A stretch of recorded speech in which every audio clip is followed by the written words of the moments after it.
Hey everyone, welcome back. Today we're taking a look at a brand new item I just got from Walmart. This is the Jurassic World Rebirth Gigantic Thrasher, new assortment.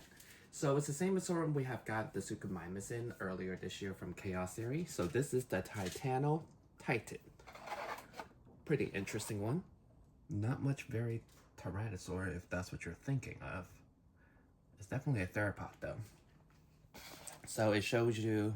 Oh, and then I didn't even get to mention, Spino is definitely the new face of the brand, I guess, this time around, not the Rex anymore. And then this is the back. It also shows the little wave mate that it came with. We will be reviewing that one next. And it shows you the action features. This is a pretty light figure. So let's open this one and check it out. All right, so let's dive in. So I just opened it up, and this dinosaur is actually quite decoed out, especially in Mattel standard. First impression though, it does remind me a lot of the Jurassic Park Dilophosaurus from Kenner up until Mattel. The green, the dark green that goes on top of it, down to the red and the yellow, very reminiscent of the Dilophosaurus from the first film. So let's take a look at this dinosaur from the head to the tail. As you can see from the head, it's a lot of deco. This dinosaur is actually really nice decoed out. So we have the base color looks kind of bluish green. He has red eyes, very nice and angry, along with these different color from red to orange to green. It kind of blends like highlight, pretty nice, almost metallic-ish. Yeah, it's pretty cool actually. This bluish color kind of remind me of the Concavenator that we got a while ago. So this one doesn't have any type of articulation with the jaw, so you can't leave it open or leave it have any type of articulation with it because it's tied into the action feature. But let's take a look at the mouth. Very nice. So the mouth is actually a different color than the rest of the head, along with a lot of scales. Very crocodilian. A lot of detail on this one. So the teeth are a separate piece. They're not sculptured in, so they're really nice and sharp and very nicely, along with kind of bendy. And then the mouth. And then the nice colored tongue. So it goes from yellow. This dinosaur blends in very well. From yellow down to the red-orange color, all the way down the neck, and then even some highlighted on the neck. And then on top of the head, you can see all the different details that they have on top of it, along with little stick-out spines. Kind of cool. Again, they are very nice, soft plastic, so they're a separate piece from the actual sculpt of the dinosaur. So they kind of just merge it all together. It's kind of nice. So then we have articulation-wise, this one again, since the articulation is lacking because it has the action feature, we will go over it. So you don't really get to do too much with the arms itself. But if you go down to the rest of the body, you will see the spine really nicely along with that darker greenish color. And then you can see all the details. You can even see some feathers detail going here along with that. Even down the arms right there. So the legs can move, but I think it's just a one pose dinosaur. I don't think you can really pose it any other way, but it's nice and tight. It's not very loose, so your dinosaur's not gonna droop over. And then let's take a look at again all these little feathers. Kind of nice, but you know what I did realize since Chaos Theory, they no longer do the random slashes dino damage that they have all across all the other dinosaurs earlier this year. That was kind of nice, but it got kind of out of hand with the aesthetics after a while. So this side, you got the spikes, you got the color, and then we can take a look at this side. Pretty similar. I would say the stripes are extremely similar on both sides, along with the face. Arms the same. It has the same feathery. The toe claws and the hand claws isn't painted.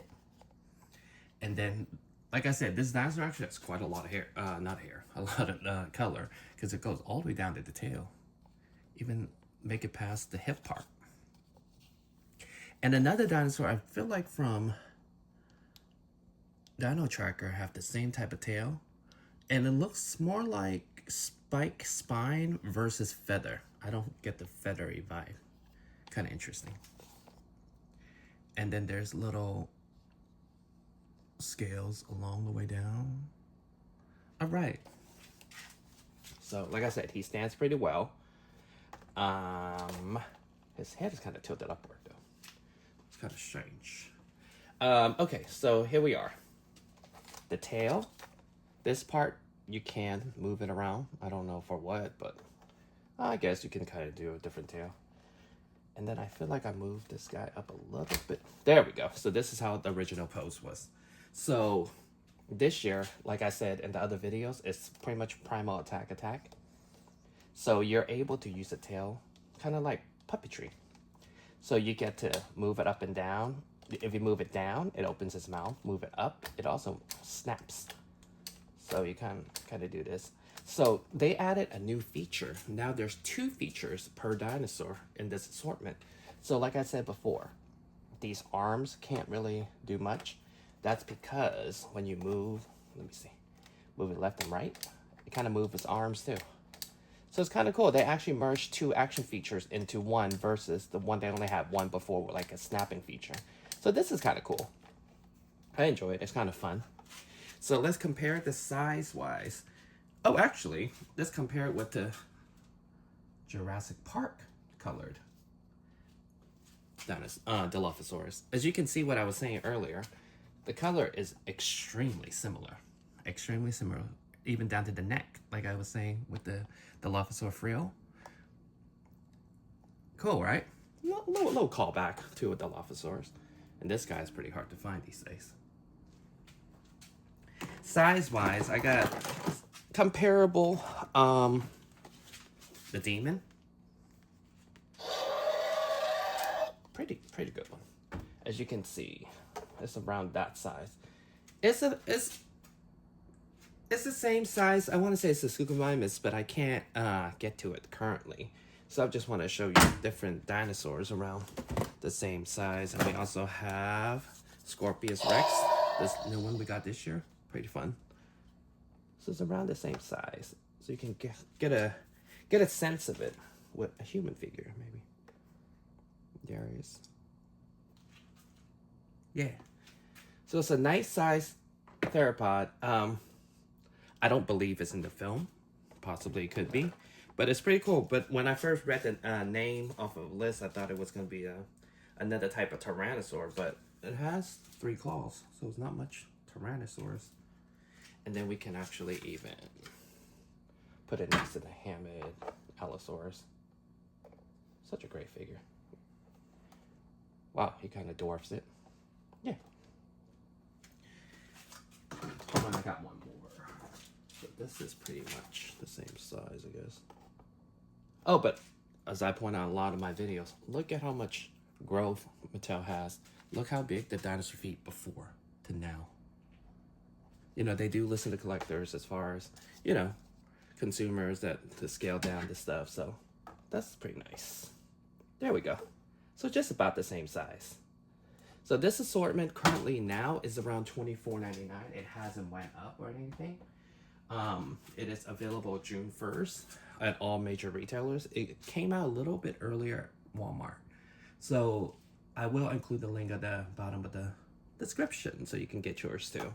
So final thought, I think this is a really good one. It has enough features. It looks different enough where it just doesn't blend in the rest of your shelf like another theropod. I love that the deco that they put, you know, into this figure. Like I said, it's very decoed out. Even like, look how much color it has. It's almost like modern birds, like the colors and everything. I love how it's kind of ombre where it just kind of blends in from like red all the way down to the green. Pretty interesting. They don't do this often. So, oh, one thing I forgot. The code. So the new codes are on the feet now. And the app hasn't updated yet, but it will. I believe June 1st. So, thank you guys for watching. I have tons more coming out. So, I'll see you guys around. Like and subscribe.